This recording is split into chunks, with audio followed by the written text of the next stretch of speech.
По скандалот со најмалку 10 пациенти кои без потреба се оперирани за профит, од сега за тоа дали на некој пациент му е неопходна операција на срце, нема да може да одлучува само хирургот, туку тим од 3 до 5 лекари, меѓу кои ќе има и кардиолози и анестезиолози. Ова ќе стане пракса во болниците, најави министерот за здравство Азир Алиев, кој кажа дека допрва ќе стигнат тројцата странци за да ги потврдат извештаите на досегашната комисија, која нотираше дека има докази оти на дел од пациентите, иако не требало, сепак им бил направен оперативен зафат. Дури откако постапката целосно ќе заврши, ќе се објават имињата на лекарите и болниците во кои ова се правело, а во меѓувреме комисијата ќе влегува по клиники и ќе истражува дали операциите на срце за профит биле секојдневие. Може би било добро не 3, туку 5 експерти да бидат во тој hard team, така да во наредниот период ќе креираме нов протокол, ќе треба да се креира за да може таа компонента на hard team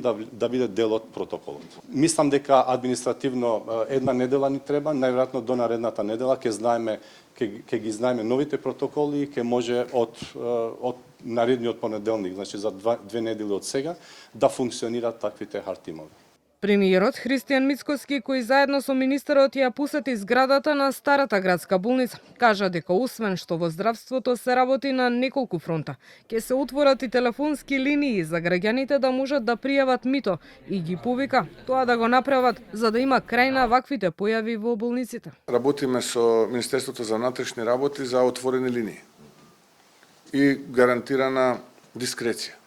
за да можеме да направиме чекор понапред. Имаме огромен број на луѓе кои што честно си ја вршат работата, помагаат и капа доле, но имаме малкумина, неколкумина кои што за жал го контаминираат се тоа, заедно со оние мешетари околу здравството, не во здравството, туку околу здравството, кои што